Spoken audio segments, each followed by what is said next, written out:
이건 세상에서 제일 귀한 주일 예배 받으시는 분은 하나님 한 분. 거룩한 막일 이제 곧 올라가기 전에 우리 몇 가지만 주의해줘요. 세상에서 제일 좋은 옷을 갈아입고 제일 좋아하는 자리에 앉아 예배의 구경꾼 되지 않게 조심하고 예배자로 함께 예배 드려요. 드리고 싶은 찬양 목청껏 everything 모든 순서에 함께 기도 말씀 교도문 예배 마치면 받은 은혜를 나눠줘. 은혜 나눌수록 더 크니까.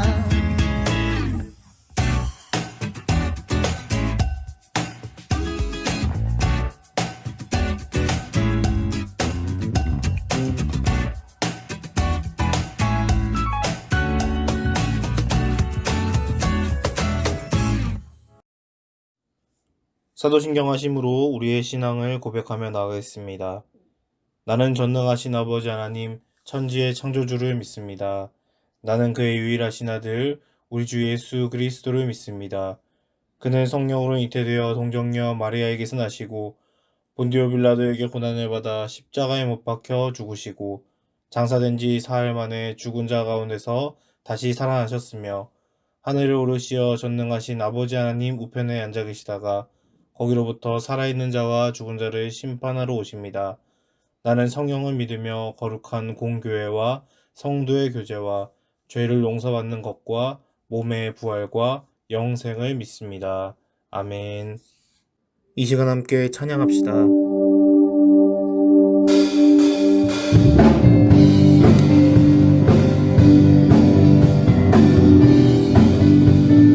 시간 찬양과 함께 합당하시 우리의 구원을 주신 우리 하나님을 찬양하기 원합니다. 할렐루야.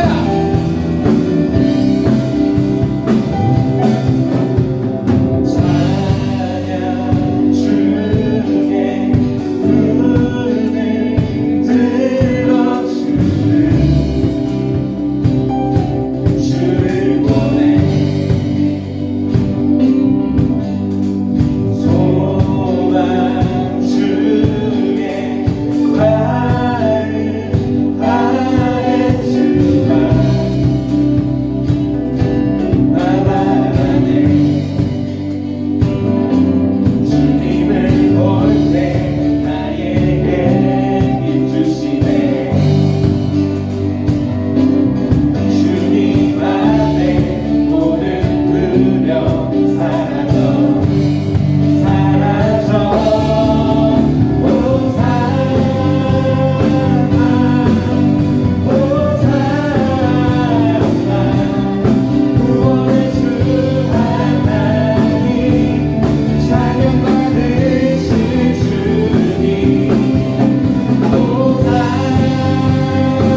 기도하시겠습니다.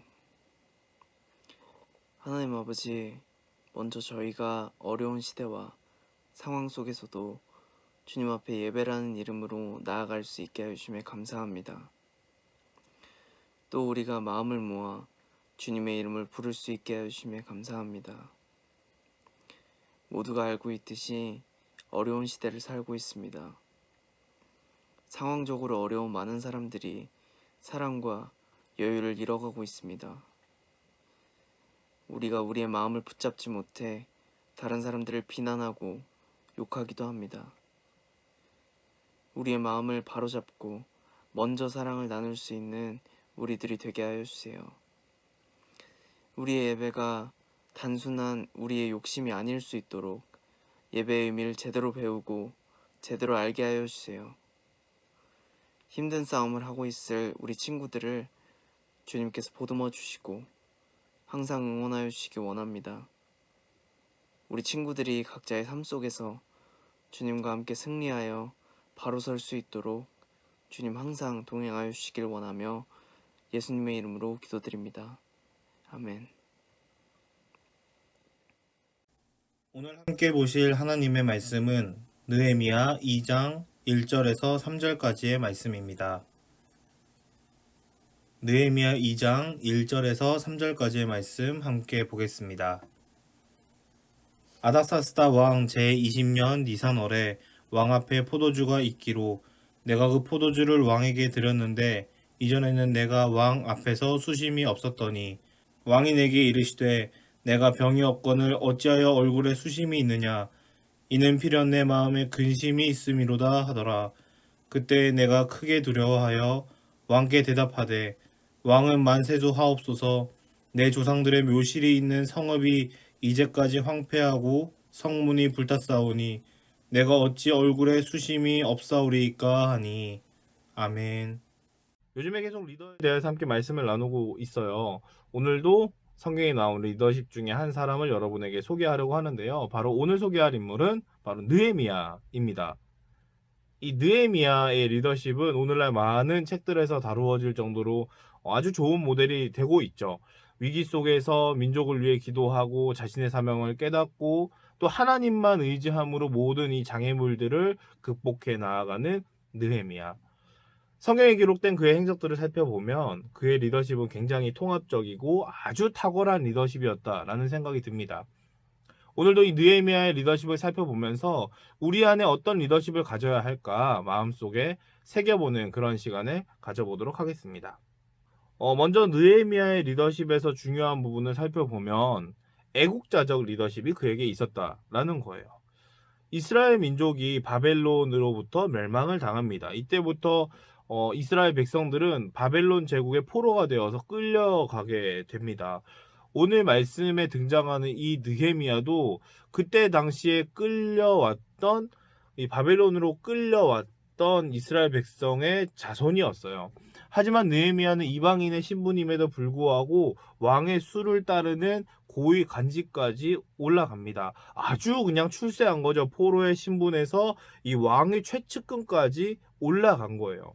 여러분, 이 느헤미야의 삶에는 부족함이 없습니다. 그런데 어느 날 소식이 들려오는 거예요. 고향 땅에서 형제들 가운데 한 사람인 하나니가 이 느헤미야를 찾아와요. 그리고 하나님은 지금 이스라엘에 처한 상황에 대하여서 느헤미야에게 이제 이야기하는 거죠. 나라와 동포의 소식을 들은 느헤미야는 그 자리에 주저앉아서 엉엉 울면서 그냥 통곡하는 거예요. 그리고 며칠 동안 금식하면서 이 나라와 민족을 위해서 기도하며 막 울며 기도하기 시작했어요. 지난 세월 이스라엘 민족이 하나님 앞에 죄를 지었음을 회개하는 기도, 이스라엘을 회복시키겠다는 하나님의 말씀을 꽉 붙잡으면서 간절히 기도합니다. 느헤미야는 왕의 수를 따르는 술 맡은 관원장이었다고 했잖아요. 이런 그 관직에서 나오는 아주 편안한 생활을 누리기보다 나라와 민족을 더 간절히 바라는 애국자적 리더십이 있는 아주 준비된 리더십이었다라는 거죠. 두 번째, 느헤미야의 리더십에서 중요한 부분을 살펴보면 이 느헤미야는 기도하는 사람이었다라는 거예요. 하나님께 나아가는 그런 사람이었다라는 거죠. 여러분, 코로나로 인해서 지금 집에서들 다 예배 드리고 있잖아요. 그런데 여러분, 하나님과 개인적 만남의 시간, 여러분 기도의 시간 잘 만들어가고 계신가요? 지금 어려운 이 시기에 이 나라의 지도자와 나라를 위해 또 고통받는 이들을 위해 여러분 기도하고 계십니까? 느헤미야는 기도함으로 나라와 민족의 회복을 위해 금식하며 기도함으로 하나님의 마음을 움직인 리더였다라는 거죠. 느헤미야는 하나님으로부터 예루살렘의 형편을 듣고 얼굴에 그냥 수심이 가득합니다. 페르시아의 왕 아닥사스다 옆에서 술을 따르던 어느 날 왕은 이 느헤미야 술 맡은 관원장의 얼굴을 보게 됩니다. 그리고 그의 얼굴에 수심이 가득한 그의 얼굴을 보면서 그 이유에 대해서 물어봅니다.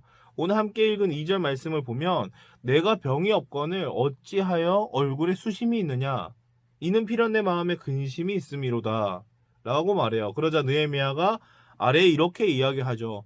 왕은 만세소 하옵소서. 내 조상들의 묘실이 있는 성읍이 이제까지 황폐하고 성문이 불탔사오니 내가 어찌 얼굴에 수심이 없사오리이까. 아닥사스다 왕이 이 느헤미야의 대답을 듣고 다시 이렇게 물어봅니다. 그러면 내가 원하는 것이 무엇이냐? 이렇게 느헤미야와 아닥사스다 왕의 대화가 오갑니다. 그런데 여러분, 사실은요, 페르시아의 궁정 법도에 따르면 이 신하가 궁정에서 슬픈 모습, 슬픈 기색을 띠는 것은 금지되어 있었어요. 느헤미야가 슬픈 표정으로 인해서 형벌을 받을 수도 있는 그런 상황이었다라는 거죠. 성경의 기록은 없지만 이런 상황들 속에서 하나님께서 개입하십니다. 이런 법도와 상관없이 아닥사스다 왕은 이 술 맡은 관원장이었던 느헤미야의 감정과 형편을 살펴준 거죠. 몇 번의 대화 속에서 이제 느헤미야가 왕에게 대답할 차례가 되었어요. 무엇을 원하느냐라고 물었잖아요. 이 상황은 매우 긴박하면서도 중요한 순간입니다. 아마도 느헤미야는 마음속으로 하나님께 순간순간마다 은혜를 구하면서 기도했을 거예요. 왜냐하면 느헤미야가 아닥사스다 왕에게 무너진 예루살렘 성읍의 재건을 요청하려고 하기 때문이죠. 느헤미야는 하나님의 은혜와 자비가 절실했습니다. 그리고 역시나 하나님께서 일하십니다. 아닥사스다 왕은 성읍 재건에 대한 느헤미야의 이 모든 요청을 허락해 줍니다. 하나님이 느헤미야를 통해 아닥사스다 왕의 이 마음을 움직이신 거예요. 여러분, 느헤미야는 간절함으로 기도하는 리더십이었다라는 거예요. 기도하는 리더십. 그리고 이제 세 번째 느헤미야의 리더십을 살펴보면 그의 리더십 속에는 철저한 계획과 추진력과 위기를 극복하는 능력, 이 세 가지 삼박자가 아주 잘 갖춰진 리더십이었다라는 거죠. 느헤미야가 아닥사스다 왕에게 원하는 것을 요청했을 때 단지 예루살렘의 성읍 재건만을 요청한 것이 아니었어요. 느헤미야는요, 이것을 지나서 더 나아가서 예루살렘까지 무사히 통과할 수 있는 통행증, 그리고 재건에 필요한 많은 목재들을 공급받을 수 있는 친서까지 받아냅니다. 앞으로 진행될 일에 대해서 계획하고 준비하는 모습들을 보이는 거죠. 여러 가지 우여곡절 끝에 느헤미야는 드디어 예루살렘에 도착합니다. 도착 후에 바로 일을 한 게 아니라 도착한 후에 3일 동안은 아무것도 하지 않았어요. 그리고 3일째 되는 날 밤 몇 명의 수행원들과 함께 예루살렘을 이렇게 순찰합니다. 어디를 어떻게 보수해야 할지, 공사의 규모가 얼마나 되는지, 그 기한은 얼마나 걸릴지 살펴본 거죠. 이렇게 예루살렘을 순찰하고 마친 후에 느헤미야는 관리들에게 하나님께서 그에게 주신 사명을 들려줍니다. 예루살렘 성벽 재건 공사에 관한 하나님의 뜻과 아닥사스다 왕의 친서, 그리고 자신의 계획을 알려주면서 함께 일할 사람들을 독려하는 거예요. 우리 잘해봅시다. 우리에게 이런 계획들을 가지고 이스라엘 성벽을 재건하는 일에 열심을 내봅시다 라고 독려하는 거죠. 또 성벽을 여러 부분으로 나눠서 각 가문들에게 한 구역씩 배정해서 담당을 하게 하는데요. 물건 나르는 사람은 한 손에 물건을 들고 한 손에는 무기를 들게 합니다. 성벽을 쌓는 일을 하는 사람은 허리에 칼을 차게 합니다. 일꾼의 절반이 창을 들고 일을 합니다. 왜 그럴까요? 일하는 데 있어서 이방 민족들이 침략할 것에 대해서 항시 대비시키는 거죠. 이방 사람들은 이스라엘 백성들이 다시 예루살렘 성벽을 재건하고 회복하려는 움직임을 그냥 보려 하지 않아요.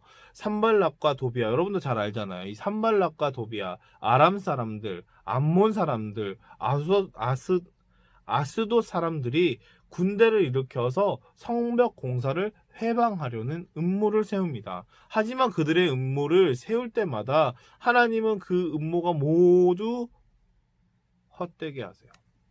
이뿐만 아니라 성벽 공사 중에는 이스라엘 내부에서도 부자들이 이 가난한 사람들의 것들을 약탈하는 문제, 그것들을 착취하는 문제가 발생합니다. 느헤미야가 어떻게 했게요? 느헤미야는 이스라엘 총독으로 이 지급되는 월급 있잖아요. 녹이라고 하는데 그것들을 다 반납해요. 다 반납하면서 여러 귀족들과 관리들이 이 가난한 사람들의 것들을 착취하는 일에 대해서 금지시키고 그들에게 착취한 재산을 다시 돌려주도록 하는 거죠. 이스라엘 성벽 공사에 있어서 안과 밖에 여러 가지 문제들이 있었지만 그때마다 하나님의 은혜와 도우심으로 성벽이 단 52일 만에 완공됩니다. 유다의 멸망 이후 120년 동안 무너진 채로 있었던 예루살렘의 성벽이 느헤미야에 의해서 하나님께서 느헤미야를 세우시고 느헤미야가 하나님을 의지하면서 나아감으로 인하여서 단 52일 만에 재건이 된 거죠. 성벽이 재건되고 사람들은 다시 예루살렘 성 안으로 들어와서 정착하기 시작합니다. 그리고 예루살렘은 다시 부흥하기 시작했더라라는 거예요. 하나님께서는 때때로 뜻과 계획을 이루기 위해 많은 사람들을 부르시기보다 한 사람을 부르시고 그를 통해 하나님의 뜻을 이루어 가십니다. 노아도 그랬고요. 아브라함도 그랬고요. 모세도, 여호수아도, 이스라엘의 12명의 사사들도 그러했죠. 오늘 함께 살펴보니 느헤미야도 역시 하나님께서 사용하신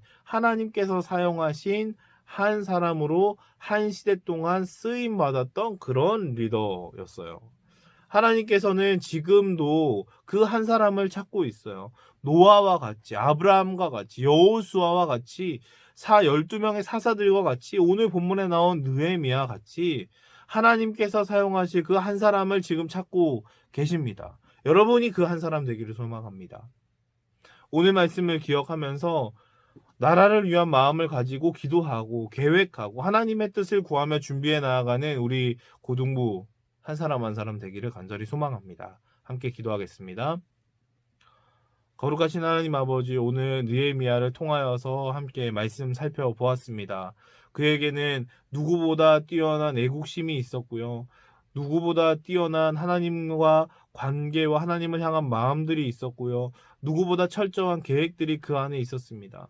하나님, 우리 고등부 안에 이러한 훌륭한 리더십들이 세워지길 소망합니다. 이 위기 속으로 들어가고 있는 이 나라를 위하여서 하나님께 기도하고 준비된 리더로서 각각의 자리에서 영향력을 발휘하는 하나님의 리더들이 우리 고등부 안에서 일어나기 소망하오니 주님 일하여 주시옵소서. 함께 하시고 주님을 찬양하며 거룩하신 예수님의 이름으로 기도드립니다. 아멘. 주기도문 하심으로 예배 마치겠습니다.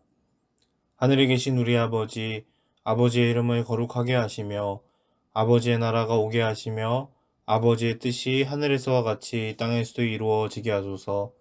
오늘 우리에게 일용할 양식을 주시고 우리가 우리에게 잘못한 사람을 용서하여 준 것 같이 우리 죄를 용서하여 주시고 우리를 시험에 빠지지 않게 하시고 악에서 구하소서. 나라와 권능과 영광이 영원히 아버지의 것입니다. 아멘.